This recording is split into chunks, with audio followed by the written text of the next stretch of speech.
All right, let me just kind of start over again since I didn't record the first part of this there. All right, the first thing I said that there are those of you who are sitting in the room who've already heard this, but this is the book I'll be using. The final exam will be coming pretty much exclusively out of this book and lecture notes that there. So this is the book that you're going to want to download, and it's on the e-learning site right now where you can get access to it right there. So it's on the 8051 controller right there, and here, hold on. Right there, 1, 2, and then there's a sheet for signing for those. So, right there. If you want to share a board, then one of you can turn it back in. I'm going to be short 2 boards now. Right there. So, right there. So at this point, you should go back and read chapter 1, because chapter 1 is what I've covered thus far. Right there. And we will just kind of go through this book right there. This is Introduction to Microcontrollers. There. And there will be some review questions at the end of each chapter. Those review questions for somebody who is a relatively lazy instructor, that there, and most faculty can be somewhat lazy at times, probably is where I'm going to steal questions for the final exam. It's that there. And it's not a matter of being lazy. It's a matter that I know that if I use the questions out of the book that you can basically, you've had a chance to see the questions beforehand. Sometimes I'll change numbers and read the questions, but the questions for the final exams are going to be coming out of this book right there. There may be some additional questions that I'll cover in class, specifically saying you're responsible, but for the most part, if it's a review question at the end of the chapter, I will highlight later on which ones that I consider to be more important than others. And some of this I have not talked about, but as we go through this question right here, right there, what was the first widely used microprocessor? What year was it introduced, by what company? I covered that briefly. I don't think I gave the exact year, but the book does. It was the Intel 8080, right there, right here.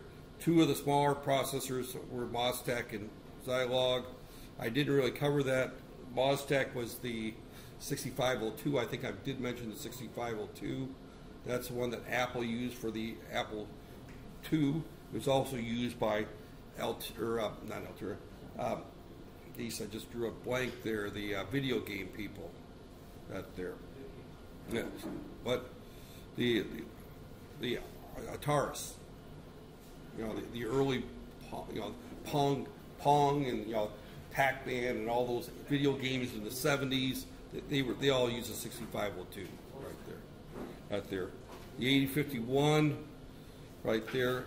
I didn't give the year, but the book does name 2 types of memory. We talked about RAM and ROM right there. Which register always contains an address. We really didn't get into that much of what we will get back to that right there. So but these are the questions. Chapter 2 gets into more detail right there, the 8051. So we'll cover most of this book right here, over the next 6 weeks. I think we've got left, something like that right there. So, okay. All right, now getting back to what I want to talk about today, as long as my throat holds out and my head holds out, is the 13 right here. Is the this one's not numbered, this one's mine. Okay, the software that you'll be using, and there should be a link to download it on the e-learning site. Let me check real quick here. E-learning. See if it's there. If not, we will put it there. E-learning.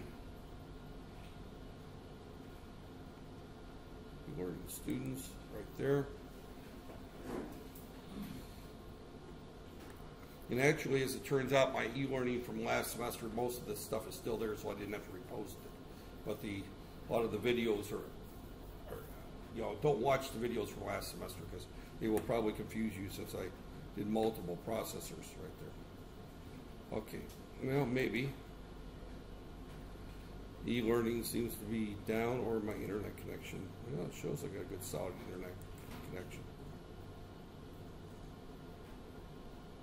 Right there. Okay, well, regardless, right there. This is the software right here. And I will post this file here later on. I don't think this file is posted. I was actually going to post it now if I could get to the e-learning right there. But this is the first lab, is to run Blinky here. And let me just kind of go through this. And as I said, I will post this file along with a link to download this software. You could run this software on any computer. You can download it. If you've got a laptop, you can do that there. Otherwise, you have to make arrangements to come into this room between now and Wednesday. Said I'm not going to be here this afternoon. I had planned on you doing this afternoon, but that there is. And I think my voice is starting to go, isn't it? That there. So, all right. So this is Blinky right there. Ignore this where it says F02. This is 850 right there is actually the file name that I'm saving this as right there. I took it from the 20 right there. You have to include a file there, this file right here. This file right here, the F850, what this file does is it basically sets up all the special function registers for this particular microcontroller. This file tells it that what P1.0 is. P1.0 is port 1, bit 0. But this file defines where that's at. We haven't covered that in class, special function registers that there, but that just defines this microcontroller to the compiler or the assembler right there. The very first thing that happens is that we are going to set up a code register at memory location 0. Memory location 0 is where the microprocessor starts running code whenever it's reset. During reset, that is the starting address of the microprocessor right there. So now what we're going to do is we're just going to put a command here, and this is called a long jump. The memory location main. Now main is not an address. We will let the assembler assign where main is. The assembler will find a location for main. But we're just going to say upon reset we want to go to main. Now main is down here, right here. And we're going to write this here. This is just standard procedure right there. We're going to define a section of code called blank. We want to put it in the code segment. We haven't covered segments yet, but it's going to be code. And it's going to be using a register bank 0. And we'll talk more about register banks. The only purpose of this assignment here is not necessarily to understand the code at this point, but to make sure that your board works and that your hardware works up there. So this is the start of our code right here.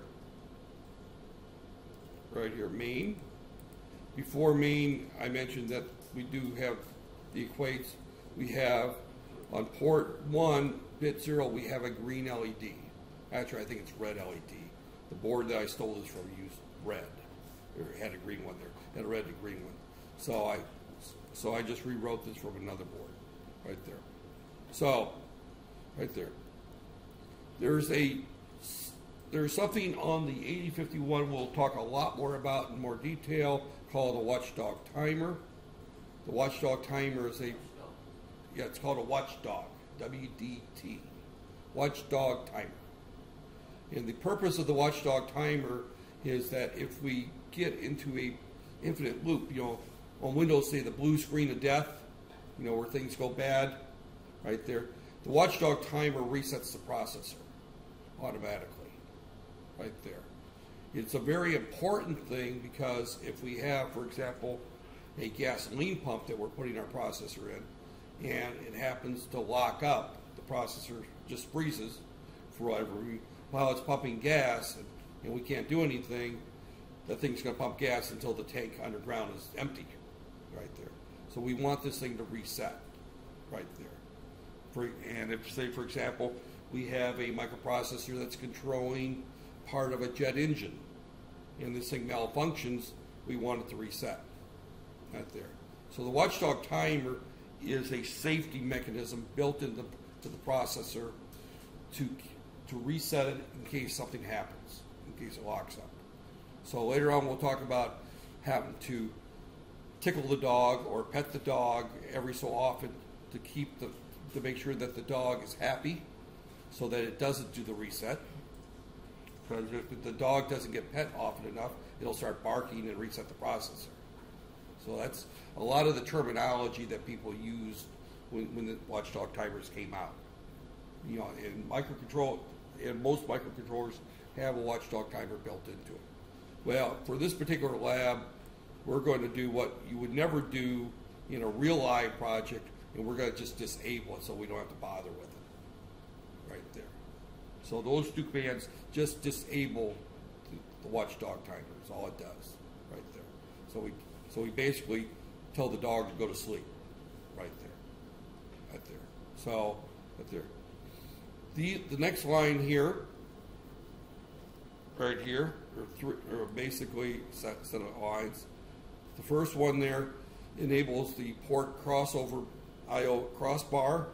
The crossbar is something we'll talk about in more detail, unique to the Silicon Labs board, but able to use any inputs or outputs, you have to enable it. Then the next thing we're going to do is we're just going to set LED there as a push-pull output right there. We're just going to set the mode there, right there. We're going to turn the LED off right there, and then right there, and then we just simply have a series of vortex loops right there. This is one loop right here. This is another loop right here. This is another loop right here. And this is my main loop where we just simply do this forever and ever. And all we're basically doing is putting a delay and toggling an LED. Again, I ran this demo last week, as I recall, right there. And that's it. That's all this program does, is it flashes an LED. Now, what your assignment's going to be between now and next week, that there, and if you don't have time to do it between now and there, we could do this on Wednesday afternoon, right there, is you're going to be taking your board out.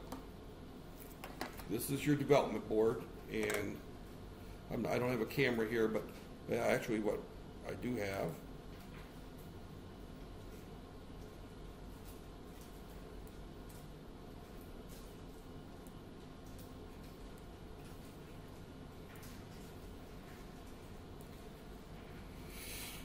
is I have this board.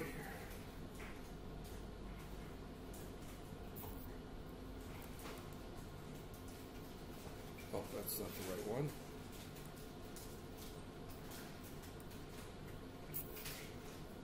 Here it is. This is the board that we have here. Actually, this is the board we have. This is a different board right there on top. It's a very similar board. That's the 350. This is the 850. This is the board we have here. Here's our port 1.0. That's one that I call the green LED right there. We have a connector here. That connector connects to the tool stick. This is called the tool stick right here, right there. That connects to right in here. It just plugs right in there. You can see how I plug mine in. And then the easiest thing to do is use this cable right here. And again, those who are watching the video won't see this. But you've got the little extender cable. That plugs in there, and this plugs into a standard USB port. Right there. Right there. So that plug just plugs in like that right there. So that there. Now, you can't run the program without this right there. Now, assuming that you did everything right there, you'll copy this into, and actually what I'm going to do is I'm going to file, save as, and I'm going to put this someplace else. Right here. And I'm going to stick it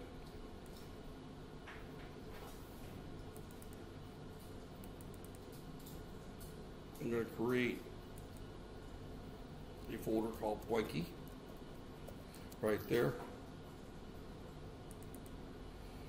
And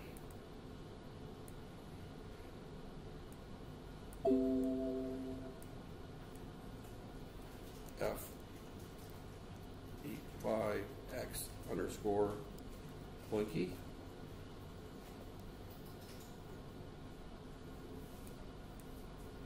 Dot ASM. All right, let me close this right here. Let me go back to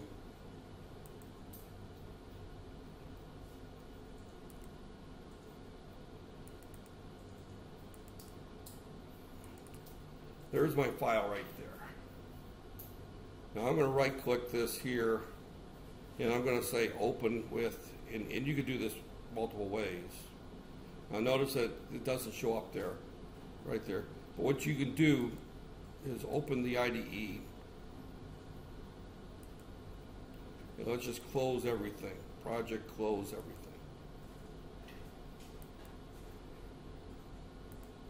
Right there. And we're going to open this file right here. Now, we're going to have multiple problems right there.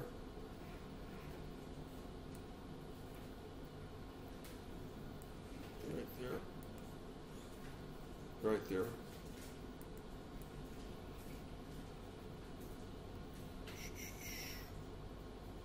First off,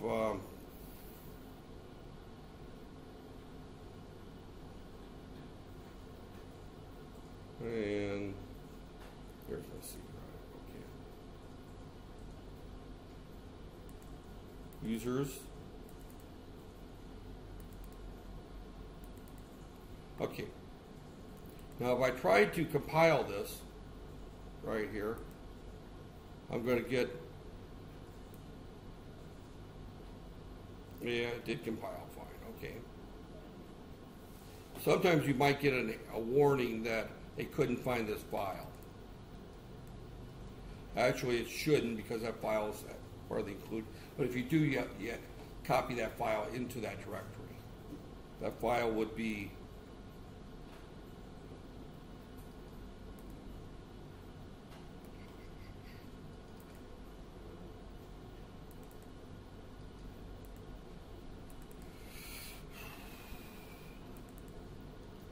see.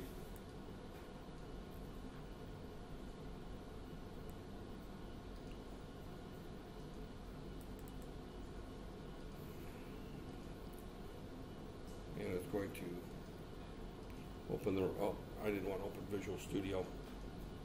That's the problem. Visual Studio is the, if I tried to open an include file, it wants to open the wrong program.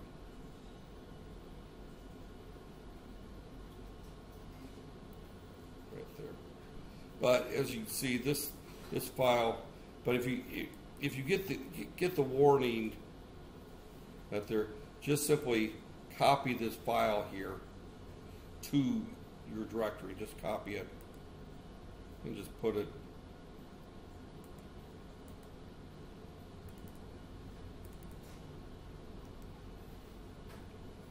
paste.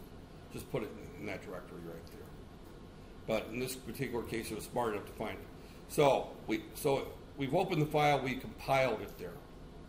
That's all you have to do to compile it right there. Rebuild all. Actually, I'm using the wrong term. We're assembling it.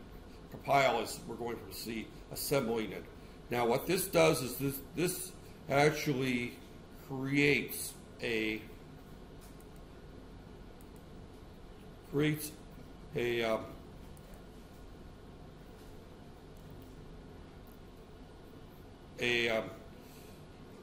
file that converts these instructions here to their hex opcodes. We have not covered instructions yet, but you can come down here and you can look at the list right here, and this will tell us what is actually happening right there. Right there. And this gets confusing. This is everything from the include, which we're not interested in that. Right there. But we've got all that stuff there. Okay. Two more in the case. You and your buddy. And then make sure you sign that'll double as the attendance up there. But normally we don't bother looking at this list file right here. Okay. Once we've compiled this, we need to connect it to the board right here. Now, under our connection, this case it connected cleanly, but sometimes connection option, if it may, the first time you do this, it may come up with the J tag there. If you try connect it, it won't connect. So you've got to go to options, connection options, and make sure this is set to C2 right there. Right there.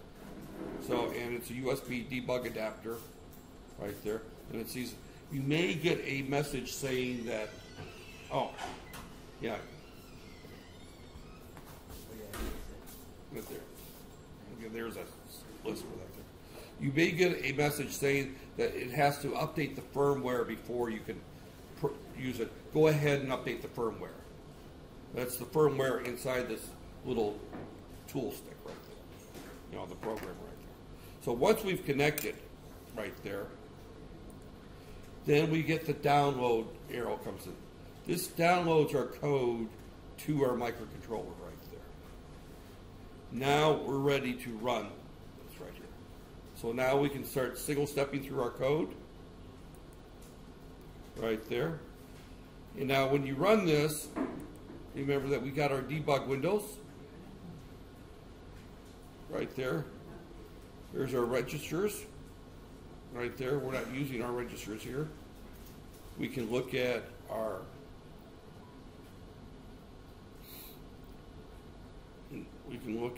code memory. That shows where we're at in code right there. Let me reset this right here. Right there. We can look at right there, debug. We can look at our ports right there. Right there. So we can look at everything inside the processor one step at a time. So as we go through here, notice that when I hit the first step right there, we did a long jump. You know, our first command was our long jump, because if we do the reset right there, we can see that our instruction we're looking at is the long jump to main right there. If we look at our code address, we're at location 000 right there. This is where we're at in code. And 02 is the opcode for long jump, and it looks like 08 or 800 is probably the address right there. So if we one step through there, right here, and this actually doesn't show where we're at, our code address. Oh, okay. This does not show where we're at. Right here. Well, normally I don't look at the assembly language here at this point. And we go through one step at a time. And again, we can view debug windows, special function registers. interrupt oscillator. Right there. So we can see, okay, this is the one I want. Let me reset this here again. All right, the program counter is showing us where we're at right there. So I'm just looking at the program counter. So if I go through one step, notice my program counter now goes to 800. That's the location we're at in memory, right there. There. I do the next step. It goes to 803. And somewhere, I don't have the watchdog timer showing here. Right there. Well, yeah, right there. There it is. I step once more. See, now we moved our 7 there. And then we enable our, right there. And every time we do an instruction, if something changes, it'll be in red over here, see?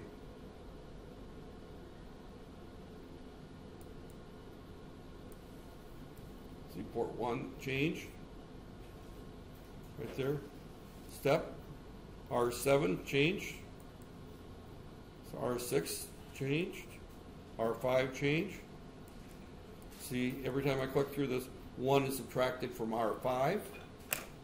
And I can go through this here. I can watch it go through down, count down. It's stepping 1 step at a time. Right there. So I'm watching R5 count down till it gets to 0. Right there. And then when it gets to 0, which is going to take a long time at this rate, we'll see then that R6 will then get 1 subtracted from. Right there. It'll go to FF. So you can see our loops going through and doing its thing. Obviously, I'm not going to sit here and watch that. Or I can just simply run our program, and I can see it blinking right there. I can set a breakpoint right here. I stop it. I can set a breakpoint so it stops there. I hit the go again, and it goes off, and it stops there again. So I can stop the program, and when it's stopped, I can examine everything on all the registers. So this gives me a way of debugging my code to see what's going on right there. So your assignment is to do what I just did. And you only have one page to turn in, and it'll be just one sheet that will have this screen on it right there that shows what's going on, that there. And the reason I want to see this screen, and actually it could be this one here, is that by looking at this screen, I can tell that you've connected the board and that you actually were able to run it right there. So, but that's what the assignment is. And it's due a week from today, up there. But I'm going to leave it to you to do it. If you can get it done between now and Wednesday, that's great. If not, Wednesday afternoon, we'll do it that there. As I said, I'm not going to be here this afternoon, as you can tell my voice is disappearing relatively quickly, and I need to up myself that there. But this is the first lab right there. Now, obviously, we're going to be doing multiple labs out there, but this is the first one, just to get the board to work. And I can guarantee you that I have worked on projects where it's taken me 2 weeks to get the first program to run, simply because the documentation wasn't very clear. Setting up the IDE was not that easily done. Obviously, in this case, it's fairly easy because I've gone through and figured it out and got it to work for you. Got there and gave you a working program. So, again, the software. Let's see if we can get to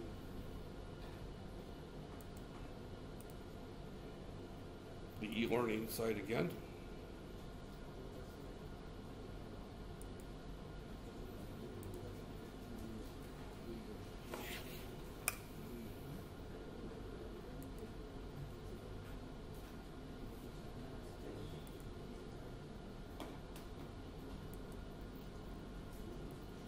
Well, it looks like the internet's working. Yeah, the internet's working.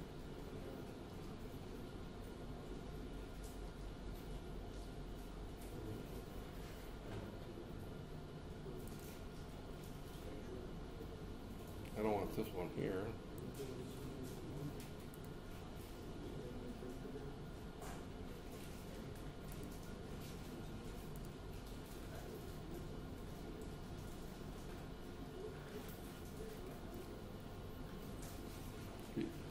The e-learning sometimes is not real.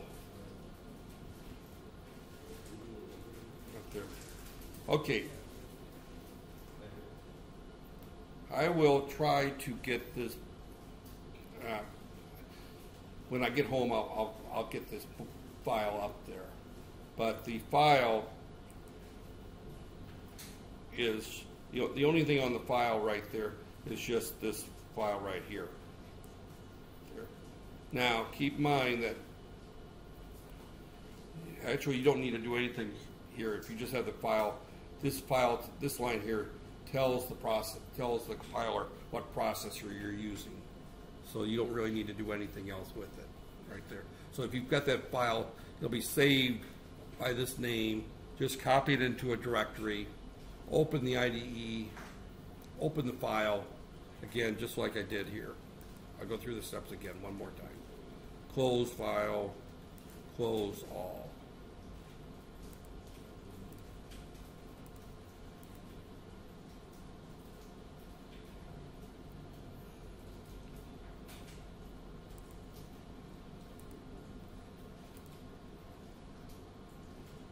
So at this point, we're going to open a file,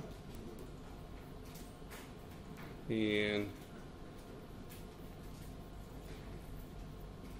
right there, the file is called f85x underscore there .asm. We open the file, and we just rebuild all. And that's all you need to do. Connect to the board, download it, and run it. But again, when you run it, I want to see the debug windows pop up here. And you can't open the debug windows unless you're stopped. You stop it. Yeah, once you stop it, then you can add the debug windows. So if you open the ports right there, open the registers right there, and then you can go ahead and start running it right there. Let's see.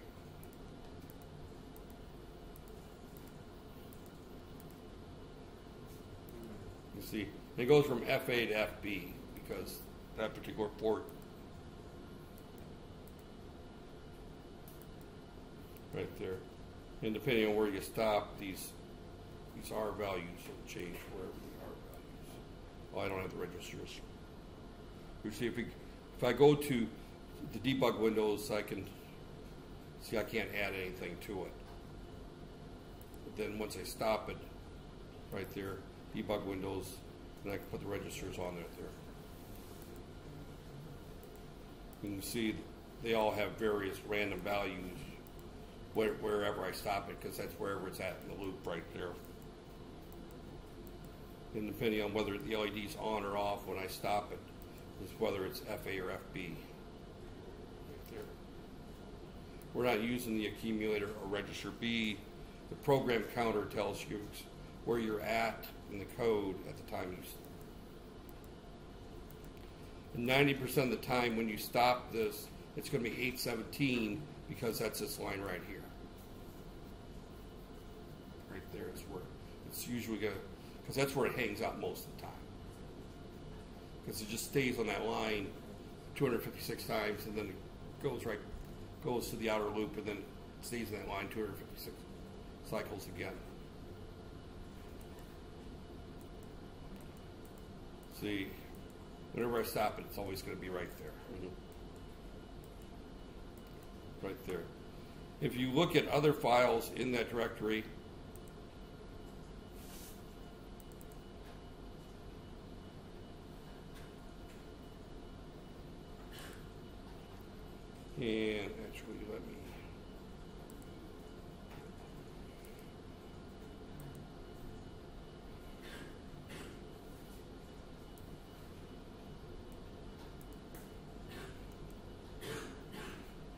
open with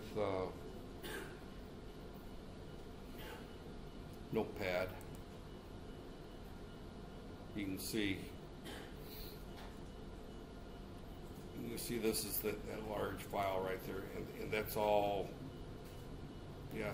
See, your code starts here, right there.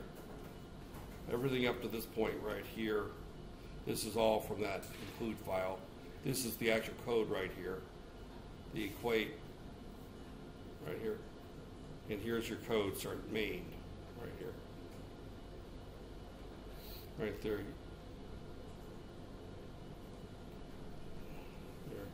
You see, and here's my commands for moving things around, right there. Move. There. So, all right.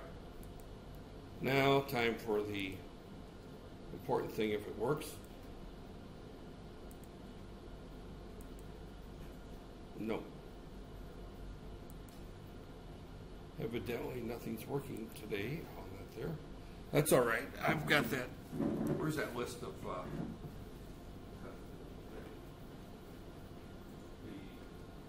got the list right here. Does everybody put their name on here? Yes, I'm good. And what I want you to do, you're going to share with him here, up there. Put your name next to his name, because I'm going to use this for the attendance. Put your name, so you both have the same word. You're sharing for it.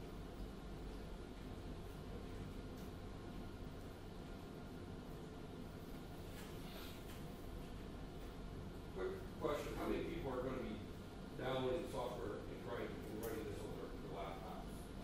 Or is everyone going to try to do it here? What's that? I mean, it doesn't matter where you do it. You can do it right there. When we get to the point that when I assign a larger project that you may want to work on outside of class, that's when you want to have it on your laptop. So, okay. With that said, as I said, my throat is killing me today, so I'm going to stop here at this point. That's there. So I will see everyone on Wednesday, not this afternoon. So tell your partners, if anybody shows up that this afternoon that's not here this morning, I'm sorry, but that's there. So, all right. With that said, it's a very short day today.